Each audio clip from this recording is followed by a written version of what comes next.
Welcome to part 2 of solving the GCSE higher paper 2020. So let's not waste any more time and get right into it. So to solve this, first thing we're going to do is we're going to have 3n. We're going to have that divided by 3 of 2 times n minus 1. Right. Then we're going to have 3, right, 3n divided by 3 of 2n minus 2. What are we going to get then? Well, we're going to get 3 of n minus 2n minus 2, right? And then just making that normal, 3 of n minus 2n plus 2, which is then going to give us finally 3, 2 minus n. So that's our answer. There you go. 3, 2 minus n. Question C done. Next, we have question 12. It says this table gives information about the weekly wages of 80 people. And it says to complete the frequency table. Alright. So, first thing, we're just going to have 5 here, like normal. These are normal. However, now what we'll have to do is we'll have to add on 5 to 10. It's going to give us 15. Then we're going to add on all of these, which is going to give us 15 plus 20, 35. And then we're just going to keep adding on. So we're going to get 55, 70, and 80. There you go. So it says, on the grid opposite, draw a cumulative frequency tab for your completed table. So here we have the data. Just put the data here because it's easier. So first, we're going to, of course, start from 0. Then we're going to have 250. And we're going to go up to 5. Next, we're going to have 300. And we're going to go up to 15. Okay. Then we're going to have 350. And we're going to go up to 35, 350 to 35, and there you go. Yes. Next, 400 to 55. So go up, find it, and there we are. And next, we're going to have 450 to 70. So it's right there. And 500 to 80, so just right up here. Okay, so what we're going to do is we're going to draw a curve. So let's just draw it. Let's make it as accurate as possible. There you go.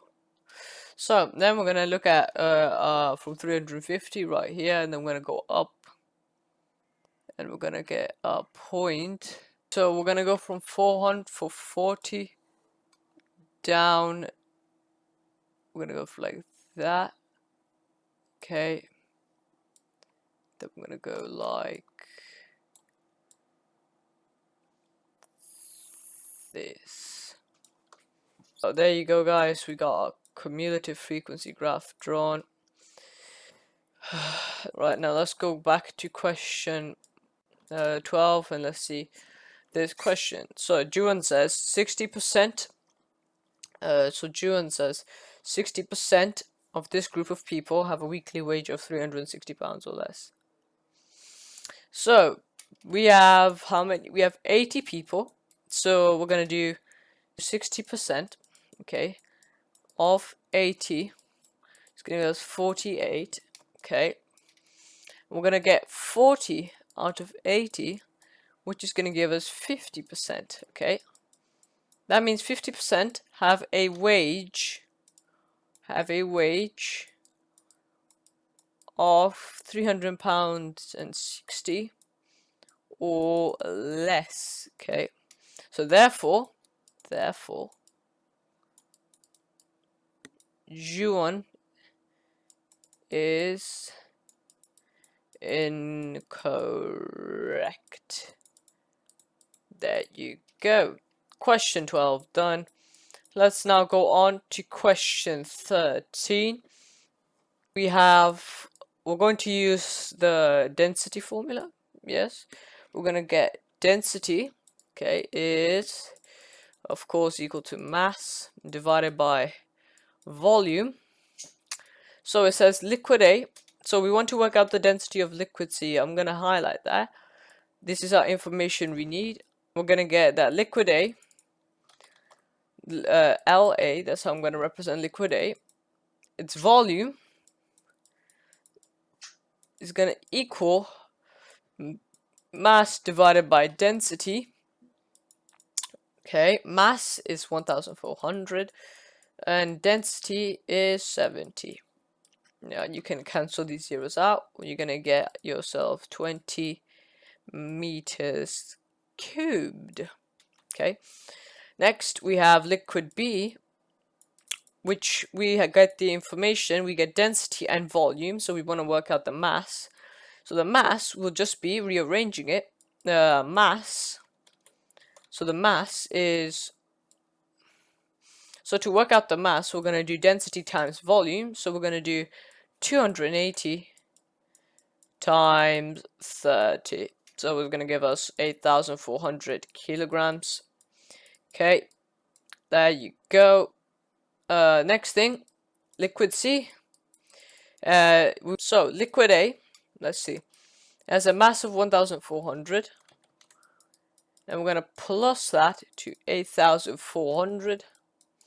And we're going to divide that by 30, which is the volume, plus 20, which should give us the density.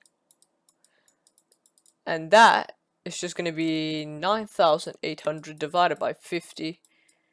Yeah, you cancel some zeros out. It's going to give us 980 divided by 5. It's going to give us 196. So, final answer, 196. Done. So, question 14. It's a probability one.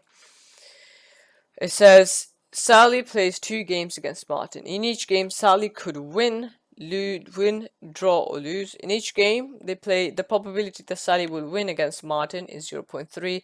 The probability that Sally will draw against Martin is 0.1. It says work out the probability that Sally will win exactly one of the 2 games against Martin. So, I guess we can just draw a probability tree diagram. So there you go. We're gonna have the win, the lose, and the draw. So the win, they say, is 0.3. The lose is gonna be, so the draw is gonna be 0.1. So the lose must be 0.6. And we're gonna draw other 3 tree diagrams. So first thing, we're gonna do 0.6. Okay, 0.6 times 0.3, which is going to give the win-loss. 0.6 times 0.3, 0.18. The win-draw is going to be 0.1 times 0.3. It's going to give us 0.03. And the lose win is going to be 0.6 times 0.3. It's going to have 0.18. And this is going to be 0.1 times 0.3 is 0.03. Finally, after doing all of that, we're going to add these up. Plus 0.03 plus 0.18 plus 0.03, which is going to give us 0.42. Done. Let's do question 15 now. It says Question 15 says the straight line L has a equation y equals 3x minus 4. The straight line L is perpendicular to L1 and passes through the point 9, 5. Find an equation of line L2.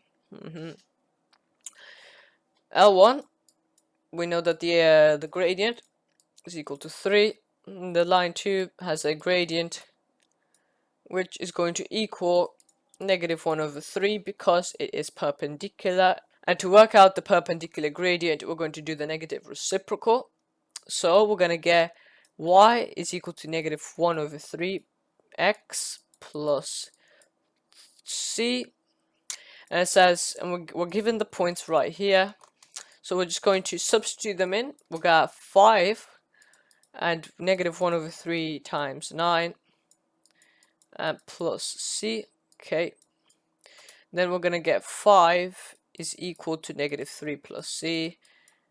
Add both sides by 3. It's going to give us c is equal to 8. So now final answer therefore is y is equal to -1/3 x plus 8. There you go. Now we're going to have question 16. Shirley wants to find a nest before the number of bees in a hive. One Monday she catches 90 of... Alright, this is one of those questions. We're going to have 90 divided by x equals 220 divided by 120.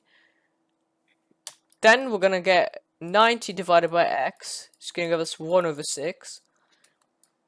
And then we're going to have 90 equals 1/6x. We're going to then get x is equal to 90 times 6. So finally the answer is 540. Okay. Shirley assumes that none of the marks had rubbed off between Monday and Tuesday. If Shirley's assumption is wrong, explain what effect this would have on your answer to part A. It would have been an overestimate. That's what we can say. It would be an overestimate.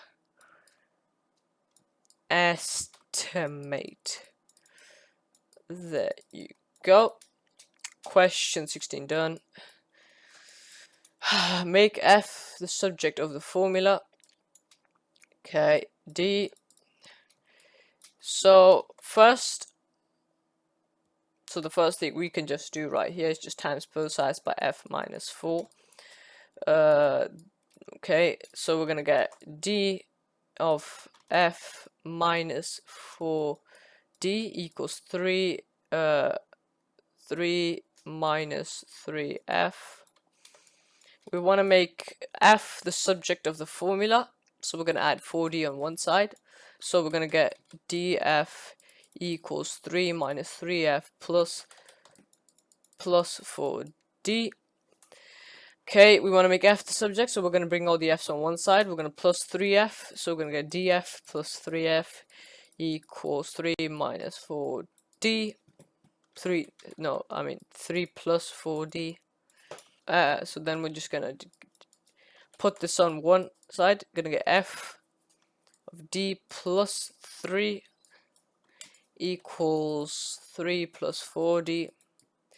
Then finally, finishing it off, we're gonna divide both sides by d plus 3. We're gonna get therefore 3 plus 4d divided by d plus 3. Just gonna put this sign over here. So f equals 3 plus 4d divided by d plus 3. So hope you guys enjoyed the video, and I'll see you all in part 3. Goodbye.